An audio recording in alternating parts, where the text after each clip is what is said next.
Hi friends, ನಮಸ್ಕಾರ. Welcome to Konkani recipes. ಇವತ್ತಿನ ವಿಡಿಯೋದಲ್ಲಿ 2 ತರಹದ ರುಚಿಯಾದ ದೋಸೆ ರೆಸಿಪಿಗಳನ್ನು ತೋರಿಸ್ತಾ ಇದ್ದೇನೆ. ಬಾಯಲ್ಲಿಟ್ಟರೆ ಕರಗುವಷ್ಟು ಮೆತ್ತಗಿರ್ತದೆ ಮತ್ತು ರುಚಿ ಕೂಡ ತುಂಬಾ ಚೆನ್ನಾಗಿರ್ತದೆ. ಈಗ ಮೊದಲಿಗೆ ಸಬ್ಬಸಿಗೆ ಸೊಪ್ಪಿನ ದೋಸೆ ಹೇಗೆ ಮಾಡೋದು ಅಂತ ತೋರಿಸ್ತೇನೆ. ಇಲ್ಲಿ 2 ಕಪ್ ಆಗುವಷ್ಟು ಅಕ್ಕಿಯನ್ನು ಚೆನ್ನಾಗಿ ತೊಳೆದು ನೆನೆಸಿಟ್ಕೊಂಡಿದ್ದೇನೆ. 1 ಕಟ್ಟು ಸಬ್ಬಸಿಗೆ ಸೊಪ್ಪನ್ನು ಚೆನ್ನಾಗಿ ತೊಳೆದು ಕಟ್ ಮಾಡಿಕೊಂಡಿದ್ದೇನೆ. 2 ಕಪ್ ಆದರೂ ಸಬ್ಬಸಿಗೆ ಸೊಪ್ಪು ಬೇಕು ನೋಡಿ. ಹಾಗೆ 1 ಕಪ್ ಆಗುವಷ್ಟು ತೆಂಗಿನ ತುರಿ ತಗೊಳ್ಬೇಕು. ಮತ್ತು ರುಚಿಗೆ ಸ್ವಲ್ಪ ಬೆಲ್ಲ ತಗೊಳ್ಬೇಕು. ಬೆಲ್ಲ ಹಾಕದೆ ಕೂಡ ಮಾಡಲಿಕ್ಕೆ ಆಗ್ತದೆ.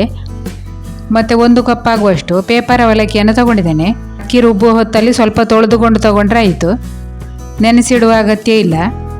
ಈಗ ಇದನ್ನು ನೀರು ಹಾಕಿ ಚೆನ್ನಾಗಿ ತೊಳೆದು ತಗೊಂಡಿದ್ದೇನೆ ನೋಡಿ. ಮೊದಲಿಗೆ ಮಿಕ್ಸಿ ಜಾರಿಗೆ ಸಬ್ಬಸಿಗೆ ಸೊಪ್ಪನ್ನು ಹಾಕ್ಕೊಳ್ಳಿ. ಹಾಗೆ ನೆನೆಸಿದ ಅವಲಕ್ಕಿ ಮತ್ತು ತೆಂಗಿನ ತುರಿ ಹಾಕಿ ಸ್ವಲ್ಪ ನೀರು ಹಾಕಿ ಮೊದಲು ಸ್ವಲ್ಪ ರುಬ್ಬಿಕೊಳ್ಬೇಕು. ನಾನಿಲ್ಲಿ ಸಬ್ಬಸಿಗೆ ಸೊಪ್ಪಿನ ದಂಟು ಸಹಿತ ಹಾಕಿದ್ದೇನೆ ನೋಡಿ.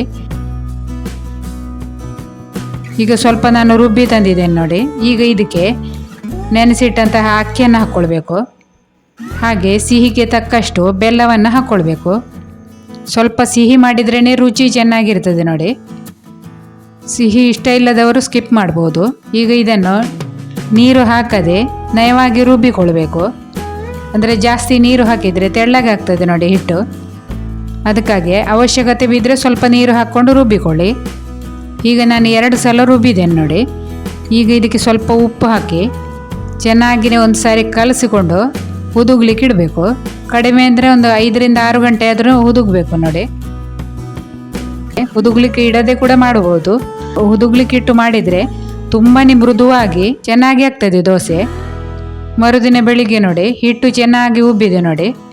ಈಗ ಇದನ್ನು ಚೆನ್ನಾಗಿ ಒಂದು ಸಾರಿ ಮಿಕ್ಸ್ ಮಾಡಿಕೊಳ್ಳುವ. ನೋಡಿ ಹಿಟ್ಟು ದಪ್ಪ ಉಂಟು, ಅದಕ್ಕೆ ಸ್ವಲ್ಪ ನೀರು ಹಾಕಿ ತೆಳ್ಳಗೆ ಮಾಡ್ಕೊಳ್ತಾ ಇದ್ದೇನೆ ನೋಡಿ. ಹಿಟ್ಟಿನ ಹದ ನೋಡಿ.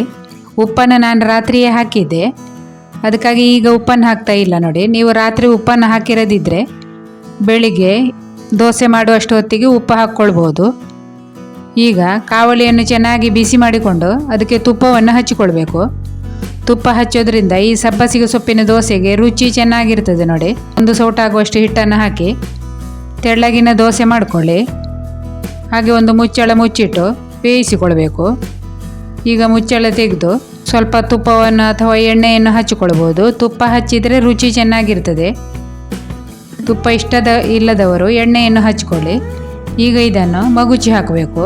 ರುಚಿಯಾದ ಸಬ್ಬಸಿಗೆ ಸೊಪ್ಪಿನ ದೋಸೆ ರೆಡಿಯಾಗಿದೆ ನೋಡಿ. ರುಚಿ ತುಂಬಾ ಚೆನ್ನಾಗಿರ್ತದೆ, ತುಂಬಾ ಮೃದುವಾಗಿ ಕೂಡ ಆಗ್ತದೆ ನೋಡಿ. ರುಚಿಯಾದ ಸಬ್ಬಸಿಗೆ ಸೊಪ್ಪಿನ ದೋಸೆ ರೆಡಿಯಾಗಿದೆ ನೋಡಿ. ನೋಡುವಾಗಲೇ ಬಾಯಲ್ಲಿ ನೀರು ಉರ್ಬೋದು, ಅಷ್ಟು ಚೆನ್ನಾಗಿ ಆಗಿದೆ. ಈಗ ಇನ್ನೊಂದು ತರಹದ ದೋಸೆ ಕಲ್ಲಂಗಡಿ ಸಿಪ್ಪೆಯ ಸುರುನಲ್ಲಿ ಹೇಗೆ ಮಾಡೋದು ಅಂತ ತೋರಿಸ್ತೇನೆ. ಅದಕ್ಕೆ 2 ಕಪ್ ಅಕ್ಕಿ ಜೊತೆ 1 ಚಮಚ ಮೆಂತೆಕಾಳನ್ನು ಕೂಡ ನೆನೆಸಿಟ್ಟಿದ್ದೇನೆ.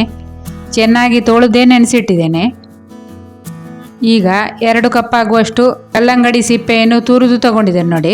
2 ಕಪ್ ಅಕ್ಕಿಗೆ 2 ಕಪ್ ತುರಿದ ಕಲ್ಲಂಗಡಿ ಸಿಪ್ಪೆ ಬೇಕು ನೋಡಿ. ಸ್ವಲ್ಪ ಜಾಸ್ತಿ ಹಾಕಿದರೂ ತೊಂದರೆ ಇಲ್ಲ, ಮೆತ್ತಗಾಗಿ ಚೆನ್ನಾಗಿ ಆಗ್ತದೆ.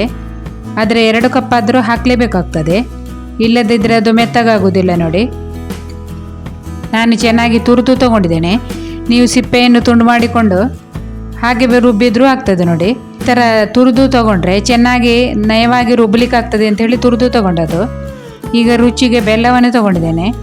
ಹಾಗೆ ಅಕ್ಕಿ ರುಬ್ಬುವ ಒಂದು 10 ನಿಮಿಷ ಮೊದಲು 1 ಕಪ್ ಅವಲಕ್ಕಿಯನ್ನು ನೀರು ಹಾಕಿ ಚೆನ್ನಾಗಿ ತೊಳೆದುಕೊಂಡಿದ್ದೇನೆ. ಹಾಗೆ ಅದೇ ಕಪ್ಪಲ್ಲಿ 1 ಕಪ್ ಆಗುವಷ್ಟು ತೆಂಗಿನ ತುರಿಯನ್ನು ಕೂಡ ತಗೊಂಡಿದ್ದೇನೆ. ಈಗ ಮಿಕ್ಸಿ ಜಾರನ್ನು ತಗೊಂಡು ಅದರಲ್ಲಿ ಕಲ್ಲಂಗಡಿ ಸಿಪ್ಪೆಯನ್ನು ಹಾಕ್ಕೊಳ್ಳಿ. ಹಾಗೆ 1 ಕಪ್ ಆಗುವಷ್ಟು ತೆಂಗಿನ ತುರಿಯನ್ನು ಹಾಕ್ಕೊಳ್ಬೇಕು. ಮತ್ತು ತೊಳೆದಿಟ್ಟಂತಹ ಅವಲಕ್ಕಿಯನ್ನು ಹಾಕ್ಕೊಳ್ಬೇಕು. ಹಾಗೆ ನೆನೆಸಿಟ್ಟ ಅಕ್ಕಿಯನ್ನು ಹಾಕ್ಕೊಳ್ಬೇಕು. ಮತ್ತು ಬೆಲ್ಲವನ್ನು ಹಾಕೋದು.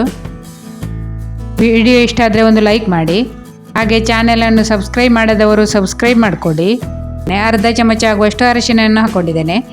ಮತ್ತು ಈಗ ಇದನ್ನು ಮಜ್ಜಿಗೆ ಹಾಕಿ ರುಬ್ಬಿಕೊಳ್ತಾ ಇದ್ದೇನೆ. ಸಿಹಿ ಮಜ್ಜಿಗೆಯನ್ನು ಹಾಕ್ಕೊಳ್ಬೇಕು. ಇದು ಸುರುನಲ್ಲೇ ಮಾಡೋ ಕಾರಣ ಮಜ್ಜಿಗೆಯಲ್ಲೇ ರುಬ್ಬಬೇಕಾಗ್ತದೆ, ರುಚಿ ಚೆನ್ನಾಗಿರ್ತದೆ ನೋಡಿ. ಈಗ ನಾನು ನಯವಾಗಿ ರುಬ್ಬಿ ತಂದಿದ್ದೇನೆ. ಈಗ ಇದನ್ನೊಂದು ಪಾತ್ರೆಯಲ್ಲಿ ತೆಗೆಯುವ. ಈಗ ನಾನು 2 ಸಲ ಕೂಡ ರುಬ್ಬಿದ್ದೇನೆ ನೋಡಿ. ಈಗ ಇದನ್ನು ಚೆನ್ನಾಗಿ ಮಿಕ್ಸ್ ಮಾಡಿ ಹುದುಗ್ಲಿಕ್ಕೆ ಇಡಬೇಕು. ಒಂದು 8 ಗಂಟೆ ಆದರೂ ಹುದುಗ್ಲಿಕ್ಕೆ ಬಿಡಬೇಕು ನೋಡಿ. ಚೆನ್ನಾಗಿ ಹುದುಗಿದ್ರೆ ದೋಸೆ ಕೂಡ ತುಂಬಾ ಮೆತ್ತಗಾಗಿ ಆಗ್ತದೆ ನೋಡಿ. ಮರುದಿನ ಬೆಳಿಗ್ಗೆ ನೋಡಿ ಹಿಟ್ಟು ಎಷ್ಟು ಚೆನ್ನಾಗಿ ಉಬ್ಬಿದೆ ನೋಡಿ. ಈಗ ಇದನ್ನು ಚೆನ್ನಾಗಿ ಮಿಕ್ಸ್ ಮಾಡಿ ಇದಕ್ಕೆ ರುಚಿಗೆ ತಕ್ಕಷ್ಟು ಉಪ್ಪನ್ನು ಹಾಕ್ಕೊಳ್ಬೇಕು. ನಾನು ಉಪ್ಪನ್ನು ರಾತ್ರಿ ಹಾಕಿ ಇಡಲಿಲ್ಲ ನೋಡಿ. ಈಗ ಇದಕ್ಕೆ ರುಚಿಗೆ ತಕ್ಕಷ್ಟು ಉಪ್ಪನ್ನು ಹಾಕಿ ಚೆನ್ನಾಗಿ ಮಿಕ್ಸ್ ಮಾಡ್ಕೊಳ್ಬೇಕು. ಹಿಟ್ಟಿನ ಹದ ನೋಡಿ. ಊರಿನಲ್ಲಿ ದೋಸೆಯನ್ನು ಸ್ವಲ್ಪ ದಪ್ಪ ಮಾಡ್ತಾರೆ ನೋಡಿ, ಜಾಸ್ತಿ ತೆಳ್ಳಗೆ ಮಾಡೋದಿಲ್ಲ.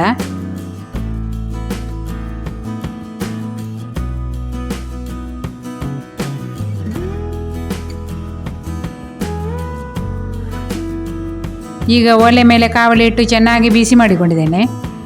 ಅದಕ್ಕೆ ತುಪ್ಪವನ್ನು ಸವರ್ಕೊಳ್ಳಿ. ಮತ್ತು 1 ಸೌಟ್ ಆಗುವಷ್ಟು ಹಿಟ್ಟನ್ನು ಹಾಕಿ ಸ್ವಲ್ಪ ದಪ್ಪಕ್ಕೆ ಹರಡಬೇಕು, ಜಾಸ್ತಿ ತೆಳ್ಳಗೆ ಮಾಡಲಿಕ್ಕಿಲ್ಲ. ಇದನ್ನು ಮೀಡಿಯಮ್ ಲೋ ಹೀಟಲ್ಲಿ ನೀವು ಬೇಯಿಸಿಕೊಳ್ಬೇಕಾಗ್ತದೆ. ದೊಡ್ಡ ಉರಿ ಮಾಡಿದರೆ ದೋಸೆ ಬೇಗ ಕಪ್ಪಾಗ್ತದೆ ನೋಡಿ. ಹಾಗಾಗಿ ಮೀಡಿಯಮ್ ಉರಿಯಲ್ಲಿ ಬೇಯಿಸಿಕೊಳ್ಳಿ. ಒಂದು ಸೈಡು ಚೆನ್ನಾಗಿ ಬೆಂದಿದೆ ನೋಡಿ. ಈಗ ಇದಕ್ಕೆ ಮೇಲಿಂದ 1 ಚಮಚ ಆಗುವಷ್ಟು ತುಪ್ಪವನ್ನು ಹಚ್ಚಿಕೊಳ್ಬೇಕು. ಹಾಗೆ ಮಗುಚ ಹಾಕಿದರೆ ರುಚಿಯಾದ ಕಲ್ಲಂಗಡಿ ಹಣ್ಣಿನ ಸೂರಣಲೆ ಕೂಡ ರೆಡಿ ಆಗ್ತದೆ ನೋಡಿ. ರುಚಿ ತುಂಬಾ ಚೆನ್ನಾಗಿರ್ತದೆ. ಚಟ್ನಿ ಇಲ್ಲದೆ ಕೂಡ ಹಾಗೆಯೇ ತಿನ್ಬೋದು, ಅಷ್ಟು ಚೆನ್ನಾಗಿ ಆಗ್ತದೆ. ಈ 2 ದೋಸೆ ರೆಸಿಪಿಗಳು ನಿಮಗೆ ಇಷ್ಟ ಆಗಿದೆ ಅಂದ್ಕೊಂಡಿದ್ದೇನೆ. ಇಷ್ಟ ಆದರೆ ಒಂದು ಲೈಕ್ ಮಾಡಿ. ಹಾಗೆ ಚಾನೆಲನ್ನು ಸಬ್ಸ್ಕ್ರೈಬ್ ಮಾಡದವರು ಸಬ್ಸ್ಕ್ರೈಬ್ ಮಾಡಿಕೊಳ್ಳಿ. ಮುಂದಿನ ವಿಡಿಯೋದಲ್ಲಿ ಸಿಗೋಣ. ವಿಡಿಯೋ ವೀಕ್ಷಿಸುವ ಎಲ್ಲರಿಗೂ ಧನ್ಯವಾದಗಳು.